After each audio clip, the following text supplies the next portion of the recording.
എന്തു പറ്റി അപ്പൂസേ? അപ്പൂസേ നോക്കിയില്ലേ? ടാങ്ക് നോക്കാൻ പറ്റിയില്ല അപ്പൂസിന്. ഷോ, അതുകൊണ്ടാ. ഒന്നിങ്ങോട്ട് നോക്കൂ, ഒന്ന് നോക്കൂ, നോക്കൂ അപ്പു, ഒന്ന് നോക്കൂ, നോക്കപ്പൂ.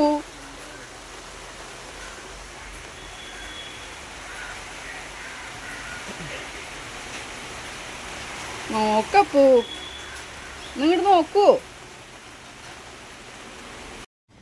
Good morning. Hindus art and ക്രാഫ്റ്റിൻ്റെ പുതിയൊരു വീഡിയോയിലോട്ട് എൻ്റെ എല്ലാ പ്രിയപ്പെട്ട കൂട്ടുകാർക്കും സ്വാഗതം. ഇതൊക്കെയാണ് വിശേഷങ്ങൾ. ഈ വീഡിയോ ഞാൻ എഡിറ്റ് ചെയ്ത് വോയിസ് കൊടുക്കുന്ന ഒരു ടൈമിൽ മഴ ഇങ്ങനെ ചാറുന്നുണ്ട് കേട്ടോ. അത് നിങ്ങൾക്ക് കേൾക്കാൻ പറ്റുന്നുണ്ടോ എന്നറിയില്ല കേട്ടോ. അപ്പോൾ ഞാൻ എടുത്ത സമയത്തുള്ള വോയിസ് അല്ല ഇത്. ആ ഒരു ടൈമിൽ മഴയൊന്നുമില്ല കേട്ടോ. അപ്പോൾ ഇത് നമുക്ക് കുറച്ച് അലക്കാനും കാര്യങ്ങളൊക്കെ ഉണ്ടായിരുന്നു കേട്ടോ. അപ്പോൾ അത് അലക്കാൻ വേണ്ടി ഇറങ്ങിയതാണ്. കാര്യം വേറൊന്നുമല്ല, ഏട്ടന് വാഷിംഗ് മെഷീനിൽ അലക്കുന്നത് പറ്റില്ല കേട്ടോ. അപ്പോൾ അതുകൊണ്ട് തന്നെ അത് ഞാൻ കല്ലിൽ വെച്ചിട്ട് അലക്കാൻ വേണ്ടിയിട്ട് കൊണ്ടുവന്നതായിരുന്നേ. അപ്പോൾ അത് അങ്ങനെ ഒന്ന് എടുക്കാമെന്ന് വിചാരിച്ചു കേട്ടോ. ഞാൻ മറന്നു പോയിട്ടുണ്ടായിരുന്നു. ഈ ഒരു ക്ലിപ്പ് ഞായറാഴ്ചത്തതാണ് കേട്ടോ. ഇത് ഞായറാഴ്ചത്തെ വീഡിയോ ആണ്. അപ്പോൾ ഇന്ന് അമ്പലത്തിൽ പോയിട്ടുണ്ടായിരുന്നു രാവിലെ കേട്ടോ. അപ്പോൾ അതുകൊണ്ട് തന്നെ രാവിലെ ഞാൻ അലക്കാനുള്ളത് മറന്നു പോയി കേട്ടോ. രാവിലെ നമ്മൾ പണിയൊക്കെ കഴിഞ്ഞിട്ട് ആ ഒരു ടൈമിൽ ഞാൻ വേഗം കുളിച്ച് അന്ന് രാവിലെ 7-7:30 ആയപ്പോഴേക്കും പണി കംപ്ലീറ്റ് കഴിഞ്ഞിട്ടുണ്ടായിരുന്നു കേട്ടോ. 4 മണിക്ക് എണീറ്റിട്ടുണ്ടായിരുന്നു. അങ്ങനെ നമ്മൾ ചായ ഉണ്ടാക്കലും ചോറുണ്ടാക്കലും അങ്ങനെ എല്ലാ പണികളും കഴിഞ്ഞിട്ടാണ് പിന്നെ കുളി കഴിഞ്ഞ് അമ്പലത്തിൽ 8-8:10 ആയപ്പോൾ ഞാനും അപ്പൂസും മനും കൂടെ അമ്പലത്തിൽ പോയിട്ടുണ്ടായിരുന്നു കേട്ടോ. പിന്നെ അമ്പലത്തിൽ നിന്ന് വന്നപ്പോൾ തന്നെ ഒരു 10:30 ആയിട്ടുണ്ടായിരുന്നു. അപ്പോൾ അതിന് ശേഷം ചൂടൊക്കെ ആയതുകൊണ്ട് അങ്ങനെ വെറുതെ ഇരുന്നിട്ട് ഫോൺ നോക്കിയിരുന്ന് അങ്ങനെ നേരം പോയതായിരുന്നു. അപ്പം അങ്ങനത്തെ കുറച്ചൊരു കാര്യങ്ങളിൽ അങ്ങോട്ട് പെട്ടുപോയി. അങ്ങനെ ഞാൻ അലക്കാനുള്ളത് വിട്ടുപോയിട്ട് പിന്നെ ഞാൻ ഉച്ചയ്ക്ക് 2 മണി കഴിഞ്ഞിട്ടുണ്ട് കേട്ടോ അത് അലക്കുന്ന ആ ഒരു ടൈമിൽ. അങ്ങനെ അതൊക്കെ കഴിഞ്ഞു. പിന്നെ ഈ വൈകുന്നേരം വെള്ളം ഉണ്ടാക്കാൻ വേണ്ടിയിട്ടുള്ള വിറക് തപ്പി ഇറങ്ങിയതാണ് കേട്ടോ.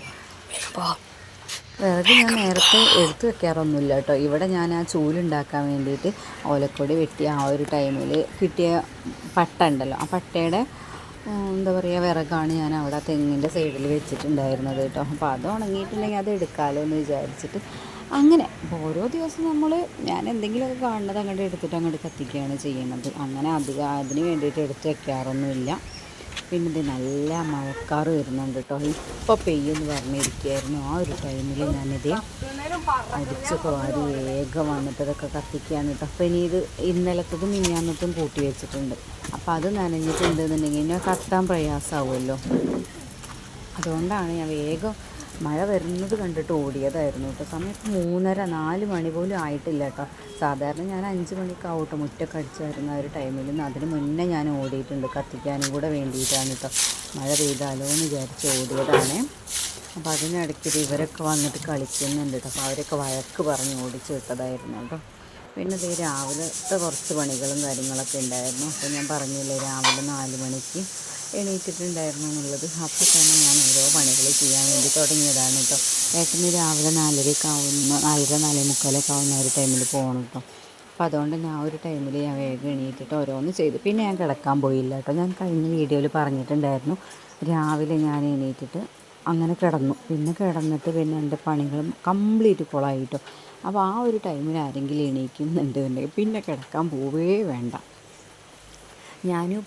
ഇനിയിപ്പോൾ സ്കൂളൊക്കെ തുറന്ന് അപ്പൂസിനെ LKG ചേർത്താനായിട്ടുണ്ടെന്നുണ്ടെങ്കിൽ പിന്നെ നമ്മൾ ഈ ഒരു കിടത്തൊന്നും പറ്റില്ല. നമുക്ക് ഫുഡും അപ്പോൾ അങ്ങനെ നമ്മൾ ചേർത്ത് കഴിഞ്ഞിട്ടുണ്ടെന്നുണ്ടെങ്കിൽ പിന്നെ അങ്ങനെ എണീക്കലും നമുക്ക് ഫുഡ് ഉണ്ടാക്കുന്ന കാര്യമല്ല കേട്ടോ. ഫുഡ് ഉണ്ടാക്കാൻ നമ്മൾ എങ്ങനെയായാലും ഒരു കറക്റ്റ് ടൈം നമ്മൾ വിചാരിച്ചിട്ടുണ്ടെന്നുണ്ടെങ്കിൽ അത് ആ ഒരു ടൈമിൽ നമുക്ക് തീർക്കാൻ പറ്റും. പക്ഷേ ചെറിയ കുട്ടികളുണ്ടാകുമ്പോൾ നമ്മളൊന്നും വിചാരിച്ച് ആ ഒരു ടൈമിൽ ചെയ്ത് തീർക്കാൻ പറ്റിക്കോളണം എന്ന് നമുക്ക് ഉറപ്പിക്കാൻ പറ്റില്ല.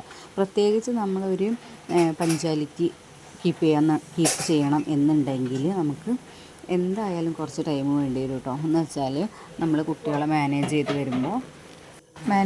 ചെയ്ത് വരുന്ന ആ ഒരു ടൈം നമുക്ക് ആവശ്യമാണ് കേട്ടോ. അപ്പോൾ അതുകൊണ്ടാണ് ഇപ്പോൾ അവർ എണീക്കാനൊക്കെ ഒന്ന് വൈകി നമുക്ക് രാവിലെ എണീറ്റാലല്ലേ പണികൾ തീർത്താലും പിന്നെ അവരെ പല്ലേപ്പിക്കൽ, കുളിപ്പിക്കൽ, റെഡിയാക്കൽ, ഭക്ഷണം കൊടുക്കൽ, ഇതിനൊക്കെയാണ് നമുക്ക് ടൈം പോവുക കേട്ടോ.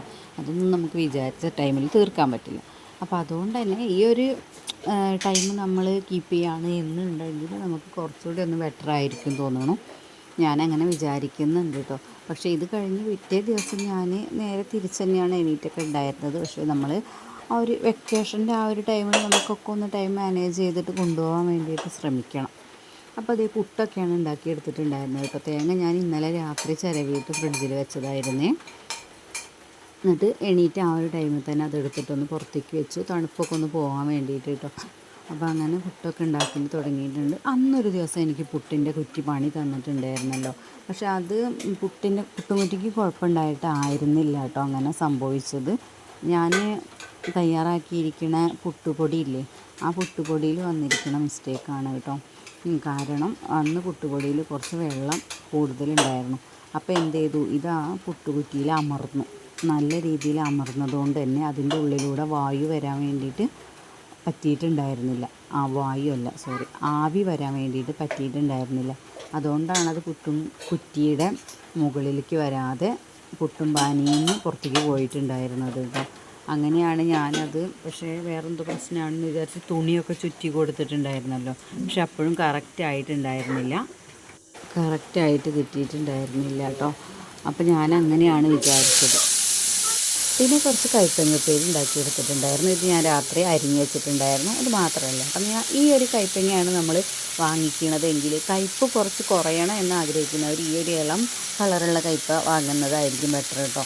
നമ്മൾ കടും പച്ച കളറിലുള്ള ഒരു കയ്പ ഉണ്ടല്ലോ, അത് നല്ല കയ്പ്പാണ് കേട്ടോ. അതുകൊണ്ട് കയ്പ്പിൻ്റെ ഒരു പ്രശ്നമുള്ളവർ ഉണ്ടെന്നുണ്ടെങ്കിൽ ഈ ഒരു കയ്പ വാങ്ങുന്നതായിരിക്കും നല്ലത്. അപ്പോൾ അങ്ങനെ ഒരു ഉപ്പേരി ഒന്ന് റെഡിയാക്കി എടുത്തിട്ടുണ്ട്. വെള്ളം ഒഴിക്കാതെ ആവിയിൽ നമ്മൾ വേവിച്ചെടുക്കുകയാണ് ചെയ്തിട്ടുള്ളത് കേട്ടോ. പിന്നെ അതേ നമുക്ക് ഈ ഒരു ടൈമിൽ നമ്മൾ പുട്ടുണ്ടാക്കിക്കൊണ്ടിരിക്കുന്നുണ്ട് കേട്ടോ.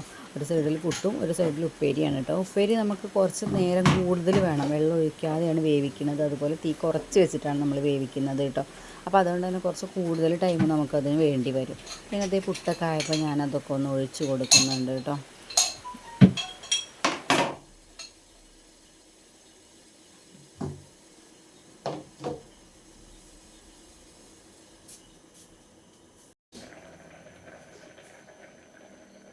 പുട്ടിലേക്ക് ഇതേ കടലക്കറിയാണ് ഉണ്ടാക്കിയെടുത്തിട്ടുള്ളത് കേട്ടോ. അപ്പോൾ അതിലേക്ക് ഞാൻ കുറച്ച് നാളികേരം, ഒരു 2 സ്പൂണ് നാളികേരം ഒന്ന് വറുത്തെടുത്തിട്ടുണ്ട്. പിന്നെ നമ്മൾ അതിലേക്ക് കുറച്ച് കട്ടി കിട്ടാൻ വേണ്ടിയിട്ട് ഞാൻ ചെയ്തിട്ടുള്ളത്, കടല ഉണ്ടല്ലോ, നമ്മൾ ഉണ്ടാക്കുന്ന ആ കടല തന്നെ കുറച്ചെടുത്തിട്ട് നമ്മൾ തേങ്ങ വറുത്തതിൻ്റെ കൂടെ അതും കൂടെ ചേർത്തിട്ട് അരച്ചെടുക്കുകയാണ് ചെയ്തത് കേട്ടോ. അപ്പോൾ തേങ്ങ കുറച്ച് മതി താനും, നല്ല കട്ടിയിൽ തന്നെ നമുക്ക് കറി കിട്ടും ചെയ്യും കേട്ടോ. അപ്പോൾ ആ ഒരു രീതിയിലാണ് ഞാൻ ചെയ്തിട്ടുള്ളത്. സാധാരണ ഞാൻ തേങ്ങ അരക്കുകയാണെന്നുണ്ടെങ്കിൽ കടല അരക്കുകയാണെന്നുണ്ടെങ്കിൽ തേങ്ങ അരക്കില്ല. ആ ഒരു രീതിയിലാണ് ചെയ്യാറുള്ളത്. ഇന്ന് രണ്ടും ഞാൻ കുറച്ചിട്ടിട്ടാണ് ഇന്ന് ചെയ്തെടുത്തിട്ടുണ്ടായിരുന്നത് കേട്ടോ.